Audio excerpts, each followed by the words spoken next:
Hey everyone, welcome back to the Business Book Club, where we break down the best business and personal development books in under 5 minutes. Today, we're diving into Kerry Patterson's classic, Crucial Conversations, Tools for Talking When Stakes Are High. We'll unpack its key strategies to help you navigate those high-stakes discussions with confidence and clarity. Plus, I'll share some quick tips you can implement today to improve your communication skills and foster stronger relationships. First, what exactly is a crucial conversation?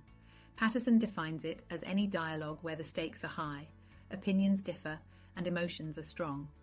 Think of it as that moment in a meeting when tempers flare over conflicting priorities, or that nerve-wracking talk with your boss about your performance or a promotion.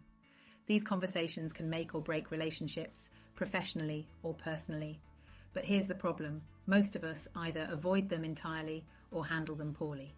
Instead of resolving the issue, we escalate it, or worse, stay silent and let resentment fester. So, how do you handle these situations? That's where Patterson's framework comes in. The first big takeaway is this: start with yourself. Before diving into a tough conversation, reflect on your own motives. Patterson stresses the importance of asking yourself 3 questions. 1. What do I really want for myself? 2. What do I really want for others? 3. What do I really want for this relationship? By clarifying your intentions, you can steer the conversation away from blame or defensiveness and focus on achieving the best possible outcome for everyone involved. Take, for example, a conflict between co-workers over shared responsibilities. Instead of blaming the other person for dropping the ball, start by identifying what you both truly want, like a smoother process or clearer expectations, and let that guide the conversation. The key here? Stay focused on the long-term goal, not the heat of the moment. The second key principle is creating psychological safety. People only open up when they feel safe, so it's your job to make them feel heard and respected. Patterson suggests techniques like apologizing if you've made mistakes that might have caused mistrust. Using contrasting statements to clarify your intent. For example, instead of saying, "You're not contributing enough," try, "I'm not saying you're not pulling your weight. I'd just like us to figure out how we can support each other better." When people feel safe, they're less likely to shut down or get defensive, and that's when real dialogue can happen.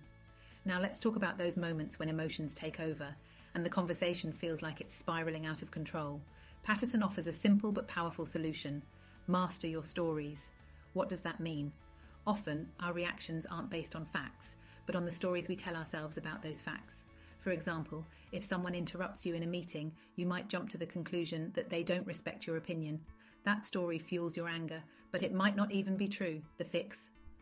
Separate fact from fiction. Ask yourself, what are the facts here? What story am I telling myself about those facts? By stepping back and questioning your assumptions, you can keep your emotions in check and refocus on problem solving instead of conflict. Finally, every crucial conversation needs to end with a clear action plan. Patterson's advice? Agree on what's next.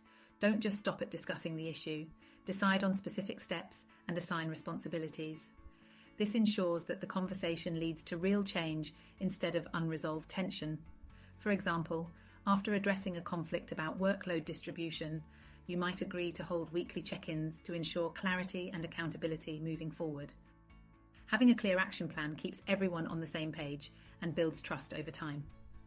Now that we've unpacked crucial conversations, here are some quick tips you can start using right away. 1. Pause and reflect before a tough conversation. What's your goal? 2. Focus on creating safety. Show respect, even when disagreeing. 3. Separate facts from stories. Don't let assumptions drive the discussion. 4. End with clear next steps. Who's doing what and by when? The more you practice, the more confident you'll feel handling those high-stakes discussions. So, that's Crucial Conversations by Kerry Patterson, your ultimate guide to tackling those make or break moments in life and leadership. If you've ever struggled with difficult discussions, this book is a must-read. Now it's your turn. What's the toughest conversation you've had to navigate, and what did you learn from it? Share your stories in the comments. I'd love to hear them.